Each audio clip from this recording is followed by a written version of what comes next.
My name is Diane Carlson. I'm 46 years old. I live in the southern suburbs of Denver, Colorado, in a two-story light gray house with a wooden front porch and a small garden in the back. My life used to revolve around family and work. Specifically, the company my husband and I built from scratch. My husband, Ethan Carlson, was once a mechanical design engineer. I worked as the chief accountant for a household goods import-export company. We met through a joint project between our two companies, and after nearly 3 years of dating we got married. When Ethan decided to quit his job to start his own business, I was the first to support him. The original plan was simple. Import and distribute smart kitchen appliances from Europe, then sell directly to consumers through a website and trade shows. We used all the savings we had accumulated over the years to rent a small space in Aurora and purchase our first shipment from the Netherlands. I wasn't just the wife behind the scenes. I was involved in everything: financial planning, licensing, setting up operational processes, managing orders, even packing and delivering products myself in the beginning. Ethan handled the technical side, marketing, meeting partners, and sourcing products. Though I wasn't listed on the business license, Ethan said it would simplify the process and make fundraising easier later. Everyone on the founding team knew I had been there since day one. No one received a salary for almost 2 years. Not even me. The company slowly stabilized. After 3 years, revenue surpassed $1 million. We hired more staff and moved into a new office. Ethan officially became the CEO, while I took charge of operations and internal accounting. Although I didn't have a fancy title, I controlled all expenses, cash flow, and quarterly financial reports. At that time, I believed everything was clear and fair. Husband and wife working together, sharing the pressure, aiming for a shared future. We weren't rich, but we lived comfortably, and I never questioned what we were building together. Not until the 12th year of the company, when I happened to discover a recurring money transfer in the name of a woman I had never met, never even heard Ethan mention. It all started on a weekend evening. I was reviewing the quarterly income and expense report in preparation for a meeting with the internal audit department. In the list of recurring expenses, one name caught my attention: Sylvia Harper, listed as a strategic market consultant. The amount transferred to her each quarter was substantial, around $18,000, regularly since the company's second year. I tried to recall. During more than a decade working at the company, I had never once met Sylvia in person. There had been no meetings with her, no emails copied to me, and no consulting reports saved in the system. Typically, consultants would work at least through the operations or finance department. But in this case there was no trace at all. I asked Ethan the next day while we were having dinner together. He replied rather firmly that Sylvia had helped with product positioning strategy early on, before we had any marketing staff. He said he and Sylvia had a profit-sharing agreement, a gesture of gratitude since she helped during the startup phase. I nodded but said nothing more. It wasn't the first time Ethan made decisions without consulting me. As the company grew, he often handled strategic matters directly, especially in his role as CEO. But what troubled me was the size of the payment, and the total silence over the years. I began searching for the name Sylvia Harper online.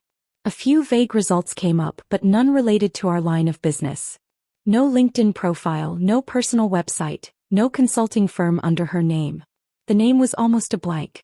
A week later, while organizing shareholder documents in preparation for an investment deal, I noticed another unusual detail. Among the list of preferred shareholders, there was an entity named SH Ventures LC holding 40% of a special class of shares. Shares that had no voting rights, but were entitled to receive fixed annual profit distributions. I asked our internal legal team, but they said the agreement was signed early on, in the company's second year. Handled entirely by Ethan without any independent third-party confirmation. That was when I began to seriously suspect something was being hidden. I decided to reach out to an old friend, now a corporate lawyer in Chicago, and asked her to review all the profit-sharing and equity agreements from the early years of the company. The results shocked me. Sylvia Harper was the person behind the shell company SH Ventures, and the contract between her and Ethan included a strict confidentiality clause. Her identity could not be disclosed to anyone, not even family members. I had worked without a salary for nearly 3 years, managing all operations for over a decade, yet I had no real shares in my name. Meanwhile, a woman I had never met, someone who never worked at the company, was receiving the second largest profit share, right after Ethan. I no longer saw this as just an anomaly. This was a structure of benefits designed from the very beginning, and I had been left out of it from day one, silently. I spent the next 3 weeks gathering every piece of information I could. After learning that Sylvia Harper was the person behind the shell company SH Ventures, I asked my lawyer friend to dig deeper. He discovered that SH Ventures only existed on paper, an LLC registered in Delaware, with no office, no employees, and a business address listed as a rented mailbox. This wasn't illegal, but it was clearly lacking in transparency, especially for a growing business preparing to raise outside capital. I quietly reviewed every payment cycle the company had made to Sylvia. They were consistent, quarterly, all directly approved by Ethan. In the payment notes, sometimes it just said early-stage strategic support, or simply partner fee. There were absolutely no meeting minutes, no detailed reports, or any evidence that Sylvia had ever contributed to company operations. One afternoon, I went to the company's old storage room, where we still kept documents from the early days. I found a copy of the equity agreement, hand-signed by Ethan and Sylvia, stating, "Sylvia Harper shall receive 40% of the net profits from Carlson Innovations business activities for a minimum of 15 years, starting from the second fiscal year." There were no binding terms regarding work, contribution, or responsibility. The contract only acknowledged initial support in funding and strategic advice. There was also no mention of transfer rights or profit limits, meaning she could sit back and collect money until the term ended. I felt betrayed on a profound level, not just as a wife but as a business partner. I never asked to have my name on everything, but after more than 10 years running the entire operation, I didn't think I deserved to be treated like just another employee. I decided to remain silent for a while longer, but began preparing my plan of action. I ordered a full audit of the company's cash flow, reviewed every profit-sharing agreement, and examined all financial reports starting from year 2. At the same time, I worked with an independent law firm to document all my contributions, time, roles, and responsibilities in the business from its founding to the present. Every task I had ever done, from signing the office lease, building the operations system, recruiting staff, to handling supply chain crises during the pandemic, was listed in detail with supporting documentation. I didn't tell Ethan. He continued going to work as usual, attending meetings, coming home for dinner with me like nothing had happened. But I was no longer the same. I had stopped seeing him as someone on my side. The tipping point came when I discovered something else. Ethan and Sylvia had once been a serious couple in college, and were even engaged. They broke up before I ever met Ethan, but the fact that he gave nearly half of the company's profits to his ex, without telling me, even though I'm his legal wife, co-founder, and the person who's run the company from the start, was something I couldn't accept. I didn't know what Sylvia's true intention was. But clearly she was making hundreds of thousands of dollars a year from a company she had never even stepped foot in. And the person who enabled that was my husband. I no longer wanted to talk it out. I wanted to overturn everything, fairly, legally, and without compromise. I chose to act in March, right before the company entered negotiation talks with a private equity fund from Texas. This event was crucial as it would change the ownership structure and revalue the entire company. If things continued as they were, Sylvia would automatically receive nearly half of the profit distribution from the deal, without anyone questioning it. I scheduled an emergency meeting with the internal board of directors, including Ethan, 2 senior executives, and a representative from the audit team. In the meeting, I presented the evidence clearly and methodically. A copy of the contract between Ethan and Sylvia. The payment records made to Sylvia over the years. Proof that Sylvia had never participated in any company activities. A detailed list of my work, time invested, and contributions, along with corresponding documentation. There were no accusations.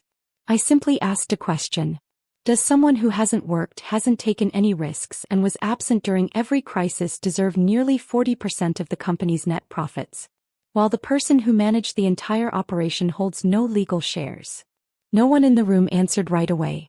Ethan looked surprised, but I knew it was just a reaction. He stayed silent, rubbed his forehead, and spoke in a low voice.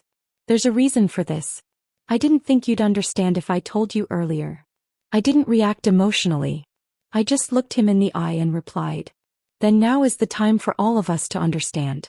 Legally." After that meeting, I officially filed a request to restructure the company's ownership, along with an internal complaint regarding abuse of authority in signing a non-transparent equity contract. I hired a law firm to initiate the mediation process, and issued a formal warning that if there was no official response within 30 days, I would escalate the matter to the Colorado Corporate Court. The investment fund, upon hearing the news, immediately postponed negotiations, demanding that the company clarify its equity structure before moving forward. This left Ethan scrambling. He tried to meet with me privately several times, but I refused. I insisted that all communication go through attorneys. In a closed-door meeting, Ethan's lawyer proposed a mediation solution. Ethan would transfer 30% of official voting shares to me. Sylvia would be removed from the profit-sharing structure starting the next fiscal year. The company would pay Sylvia a contract termination fee equal to 6 months' worth of profits. All parties would remain silent to the media. I agreed, not because I was satisfied but because I wanted to end this the right way. With transparency, documentation, and without legal chaos. What I needed wasn't a scandal. It was clear recognition in writing that this company had me in it from beginning to end. A month later, the shareholder update was released. I was officially listed as co-founder and the second largest shareholder. Sylvia vanished from the system. Ethan remained CEO, but the atmosphere inside the company was no longer the same. I transitioned into a full-time strategic advisor role, stepped away from daily operations, and began building a new organization dedicated to supporting women entrepreneurs, especially those who had once been lost in the gray areas of economic power like I had. I didn't seek revenge on Ethan. I didn't contact Sylvia. I didn't need an apology from either of them. I just needed clarity. And I got it. After the ownership restructuring, I received many words of encouragement from former colleagues, including some employees who had once assumed I was just the boss's wife.